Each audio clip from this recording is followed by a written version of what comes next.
What's up everyone and welcome to another review. Though this isn't going to be my typical review. Since I'm a little late to the train with reviewing this game and you've probably seen 50 billion reviews, I figured I would go in more depth with what I thought of this game. So I'm not going to make the categories or even rate this game with my normal scaling. I don't think it would do this game justice, and I figured it would spark up yet another conversation with those from the Souls community. And that conversation is whether or not Round 8 did Souls better than From Software. I know I'm a huge fan of From and I love everything they've done up until now, and I'm looking forward to their next body of work. I'm fairly positive that most of us have played many imitation Souls games, some of which we may think either was a good substitution or they just missed certain elements. All of which would be a very long conversation. So with that being said, I will be breaking this down into a series where I will do comparisons of each of the Souls trilogy, Bloodborne, and even Sekiro to go over whether or not Lies of P actually did do it better. I know, Elden Ring should be on this list too, but I have to re-record the footage for that game, and that's going to take me a while to do, lols. Alright, I've rambled on long enough, so let's get into the review of Lies of P.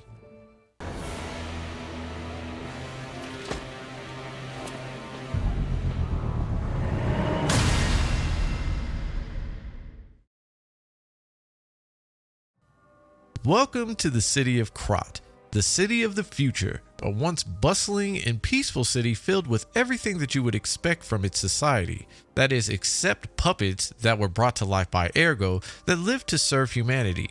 And under the Grand Covenant, puppets and humans coexist in a thriving society. Until one day the puppets rebel against the Grand Covenant, which is known as the Puppet Frenzy, and began destroying the humans they were once meant to serve. And as the son of Geppetto, you are tasked with stopping whoever orchestrated it all. Sounds like a pretty straightforward story, right? And for the most part it is, if you take out all of the other elements of storytelling this game presents, and those elements are not very clear at all. When you consider that it's not just the puppets you have to worry about just a little ways into the game, you will find yourself invested in finding out why there may be more to the Puppet Frenzy than meets the eye. At least I was. I was also quite impressed by how they took a story written a long time ago and made it into their own. With the elements of the real story of Pinocchio woven into the Souls-like storytelling, it all seems to come together perfectly. In fact, I had to revert to actually researching the actual story of Pinocchio just to see how they constructed this whole story in the game so well. If you've watched the Disney version of the story, then you're not going to get the scope of the actual story, which depicts Pinocchio as a mischievous puppet. Jiminy isn't his actual conscience, but rather a lesson to be learned after Pinocchio kills him with a hammer, and he puts Geppetto through a lot of crap. Sounds dark for the time that this story was originally written, and it is pretty straightforward. Lies of P manages to take such a simple story and make it more complex and darker. Spoiler alert for new players, they also pay homage to the author by adding him into the story. I won't say when, but you'll know when you get to that point. So why did I feel the need to go and look up the actual story? Because this story was so impressive that I needed to see the elements that they took from the original story to better understand it. And I just can't, and I'm okay with that. Ever since my journey into the Souls franchise, I prefer stories to be told in a manner like this to keep the game and the elements within more engaging. And they go the extra mile by not only leaving you with lore around the city that tells you of important events and important people, but with the few side quests that they have, and there are very few, I mean, like, you can count them on both hands few, they managed to use those side quests to paint a better picture of what life in Krat may have been like before the Puppet Frenzy. And if that doesn't tell you, then the survivors at Krat Hotel will. Even some of the optional mini-boss fights with the stalkers tell a vague story of what life is like for them after the initial Puppet Frenzy. The main question of the story always remains throughout most of the game is always, what started the Puppet Frenzy? Why would the puppets turn on the people they were sworn to serve and protect? And what is petrification disease? Which you learn about if you decide to do the Weeping Woman side quest. You'll learn how different ideologies clashed in the times of peace before the Puppet Frenzy and where you actually fit into the grand scheme of things. When I got to a certain point in this game, I was left with the question of where else could they possibly go with this? Every step of this story leads to new questions and new possibilities for how it is told. Of course, like any other Souls title, this does force the player to do a little digging by exploring the areas that they are placed into, and that makes for great storytelling. But what is great storytelling without scenery? In a story like this one, the actual story is only one piece of the elements needed to make it great. You have to have the scenery to match, and boy, does this game have that. From the moment you wake up in Krat Central Station, you are met with the mood of a former population's fear. Piles of scattered luggage, empty trains, abandoned carriages, destroyed businesses and homes and bodies, the works, all surrounded by puppets. Already you can tell how devastating this attack was, which again is straightforward all until you reach a certain point. Once you reach the path of misery, kiss what you thought you knew goodbye. Dead puppets litter the path and mutated human zombies? These clicker-looking things only leave more questions, but the scenery that surrounds them is so fitting. It's an eerie feeling that can only leave you guessing what's to come next. Look at this area for instance. You're walking into warfare in an area that looks so beautiful for the time of day. If you turn to your left, you can see the path you walked to get here from high above Krat's cliffsides. Some scenes even come with their own themes left behind as a hint to what the area once represented. I mentioned the time of day too, which like in Soulsborne Eki Ring games, changes depending on how far you are into the game, making certain areas feel peaceful when they're not, and even illuminating the darkness of certain areas. The mood of the game never changes knowing your objective, but it's details like this that make the areas even better. Each area is also very cohesive to each other. From just the areas you are in, opening shortcuts is very important, especially in a game as challenging as this one, and those shortcuts make sense. I found myself backtracking quite a bit to figure out if they made these pathways make sense, especially because a lot of the time there are multiple shortcuts in certain areas. And if that wasn't enough, then they take a page from Software's book and make a world that comes together perfectly, taking you full circle and making it make sense, which I would imagine is very hard for devs to do. Most Souls-like titles have worlds where the game must be separated into different chapters in different areas without being able to bring them together. But this one brings that world together and creates chapters in that world to help understand how far you actually are. Let's clear this part up now too while we're on the subject of sceneries and areas. In most of your original Souls titles, you will get areas where you have to move through poison, rot, whatever the area may be. In this game, there are certain areas where you have to move through corruption and decay. In this game, however, there are certain areas where you will be able to eliminate having to constantly move through those problems if you explore. For instance, I thought I was going to have to fight this thing in that crappy water, but I explored a certain area and found out that you can get rid of it with the flick of a switch. With all of this loving positivity I have for this game, I do have one simple bone to pick. While their areas and scenery are amazing and in some areas more complex than others, it doesn't feel like there's enough there.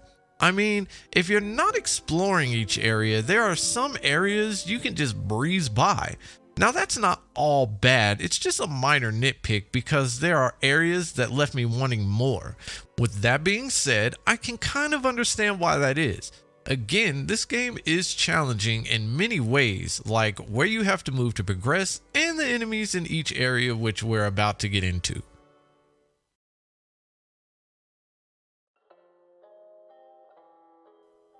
The enemies in this game are no joke, especially given the fact that you have to balance out the objects you've been given to start and the objects that you get as you progress through the game.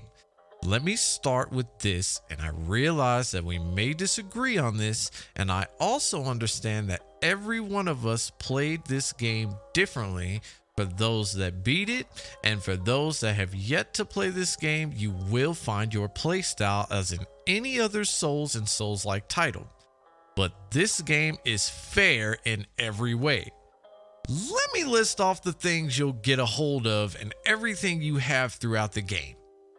You have perfect guard if you time your blocks right, which is the chance to break certain enemies' weapons if done consecutively or with the right weapon, and it gives you a chance to stagger the enemy to give you a stagger attack. You have backstabs. You have fabled attacks, which works wonders if timed properly. Your weapons will break in fights, but you have a grinder for that.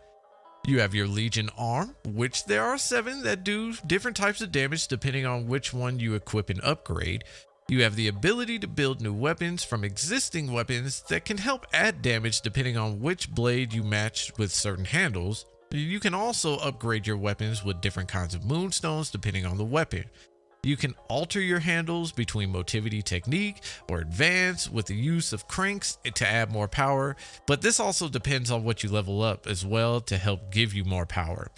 A little ways in the game, you can use quartz to enhance your P organ that will increase your abilities, such as giving you more bars for fabled arch use, and every time you enhance your P organ, you get extra attributes stacked on top of that, such as guard enhancements. You have amulets and defense parts which enhance certain elements in physical defenses and increase health and legion. Later you'll get a wish cube that with certain wish stones give you and your specter certain abilities in boss fights. I'll get into more detail about bosses later. You have consumable and throwable items that stack elemental damage on top of physical damage and can even help your immunity to certain elements. And I didn't even talk about the leveling system, which helps more than you could ever imagine, depending on what you use your ergo to level up for. And yes, ergo is also the currency, so spend wisely. I mean, what more could you ask for to help beat enemies? The rest is going to be on you and how you use the tools that I listed. Enemies are scaled like any Souls and Souls-like title, based on story progression in areas, and if you're at a high enough level, you won't have as many issues. With that being said, the enemies have some of the same things that you do, like fabled arts, which actually require you to get a perfect guard on to avoid damage. There are certain special enemies that, like the bosses, you're going to want to pay attention to their patterns. Like this guy, for instance. He might as well be a boss fight with how it moves, and however I chose to defeat any enemies that I encountered is just that, my choice. And that's my point. With all of the options I'd been given, it's up to me to guard or dodge and what and how I choose to attack enemies. And yes, they will swarm you if you let them, so you'll have to be aware of that. I didn't have any issues with hitboxes, but I will say that the enemies in this game have impeccable tracking when it comes to their attacks. That can get annoying if you're focusing on dodging the enemy in front of you while the enemy behind you is revving up for an attack of their own. Certain enemies also come with certain elemental damage that can be very detrimental to you and your weapons. Like decay does acid damage to you and your weapons, causing your weapons to have less usage and your health to drain. Or disruption can insta-kill you if you let it stack too much. Enemies, for the most part, are not relentless if you run from them, and they will especially back away if you get near a boss arena. However, that doesn't mean there are no relentless enemies. I got chased by this puppet for a while before I backed off.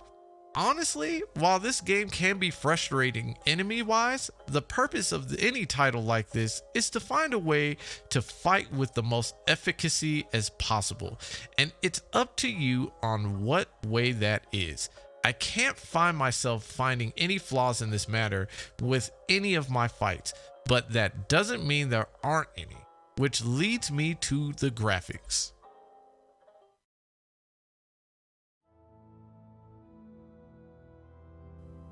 Graphically, I didn't really run into many glitches until around the end of the game.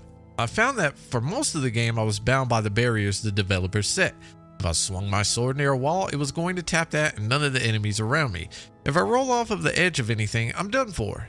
If I get hit with certain area hazards, I just get hit and I have to eat that one up. I didn't find a time where me or enemy glitched through walls or anything of that nature. At least until I got to this part where the infected dogs disappeared and I kept getting attacked. To fix this, I just moved to a certain point of the area where I could see them and got rid of them. Oh yeah, and certain enemies seem to lock onto you with so much precision that it is maddening. Other than that, I didn't have issues. The textures of everything looks believable for the story that's being told. Hair looks like hair, even if it's on P. Things in game don't defy the laws of gravity, and upon defeating enemies, you get covered with their juices. Though I did find it funny that P's animation has him running bow-legged down steep floors and stairs, but that was it. These are just simple things, but they can make the difference if not done correctly, and it is done correctly. Again, timing of when to dodge, guard, and swing is all on you. That means no matter how much we want to blame hitboxes or timing in the moment, there isn't anything that I've found that can be said against these elements. I don't have much to say about this game graphically. Everything moves fluidly and textures seem to flow together very well. However, if anyone has had any issues with this part, I would encourage you to tell me about them in the comments. With that being said, I want to talk a little bit about how the game handled.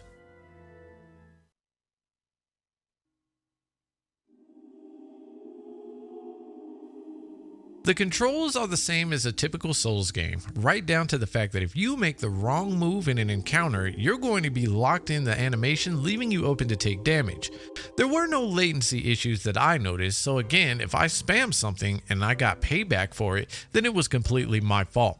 The one thing I left out earlier is that it is extremely important to keep track of your stamina in this game, or you're really going to suffer the consequences.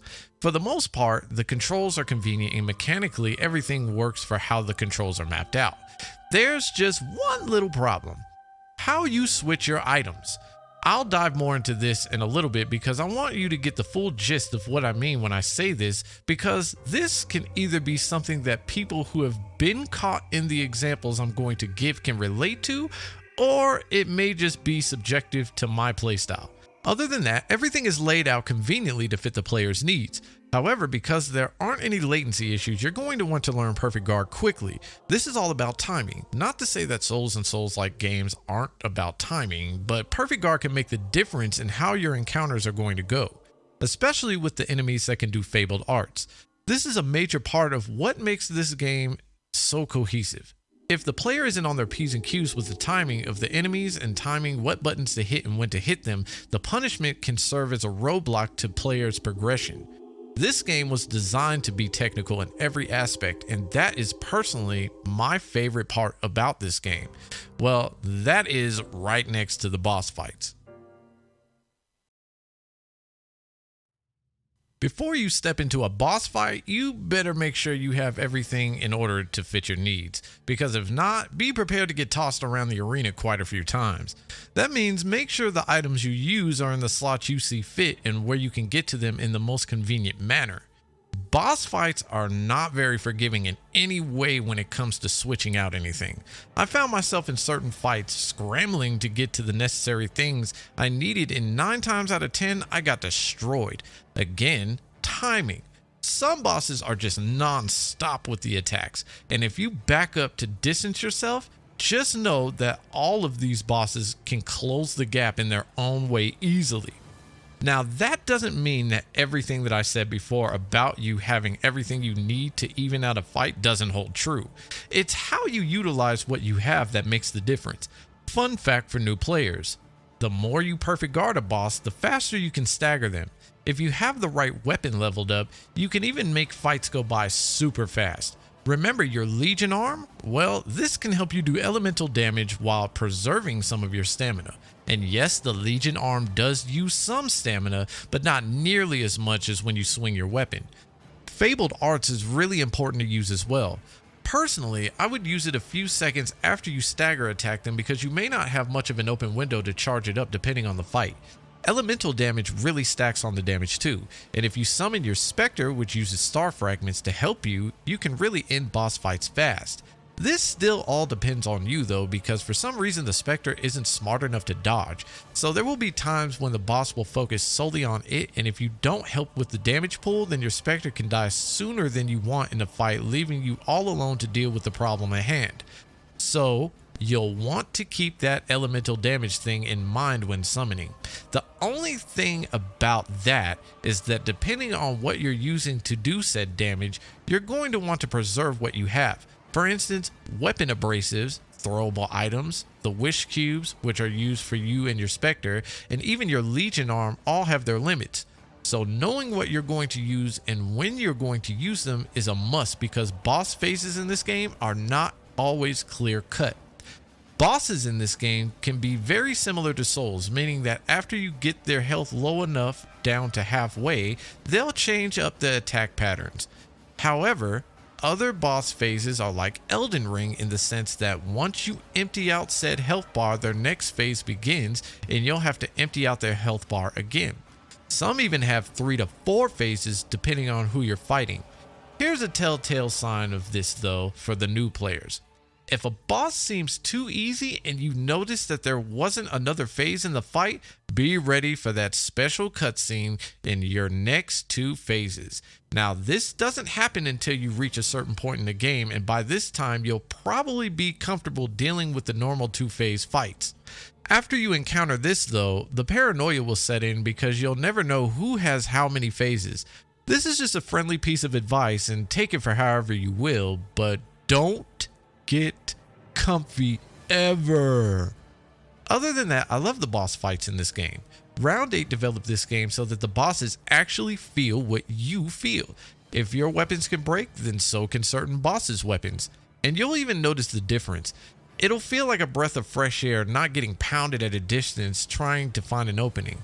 Again though, don't get comfy. You can still be punished by the boss's patterns. And even though you'll notice a difference in the damage, you still take damage, and perfect guarding becomes a little more difficult because now you'll have to get closer to perform them. And make sure you have the stamina to do perfect guards as well, because you can get punished for guarding without it. You have everything you need at your disposal to beat the bosses no matter how challenging they may be. Just be patient with yourself. It'll take a few tries to learn their patterns and phases. Just stick with it and you'll learn what to do and what to use and when to use it.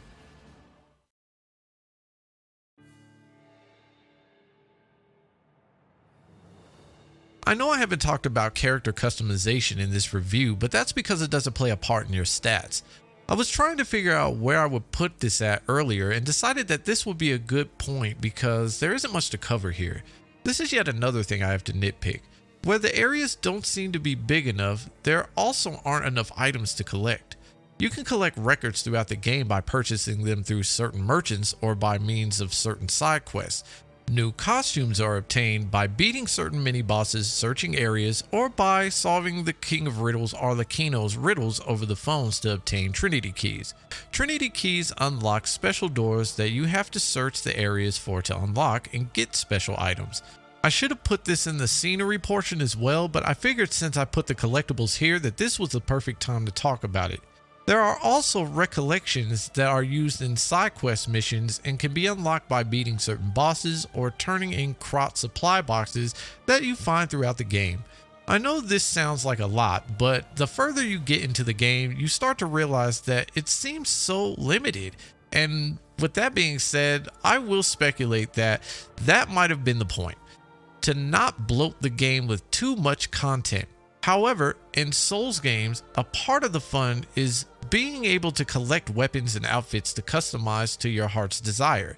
And this game allows that, but not on the scale of a Souls title. And even then, the amount of collectibles and costumes fit with the size of this game. Again, everything is cohesive. Even with the small nitpicks that I have, this game still offers more than what I could possibly ask for. It leaves you wanting more, and I think that's a very important element. Never give away everything if you have more to offer, and this game all the way to the end has just that. This game even shows that it was meant to be played through multiple times by adding certain collectibles that you couldn't get your first playthrough.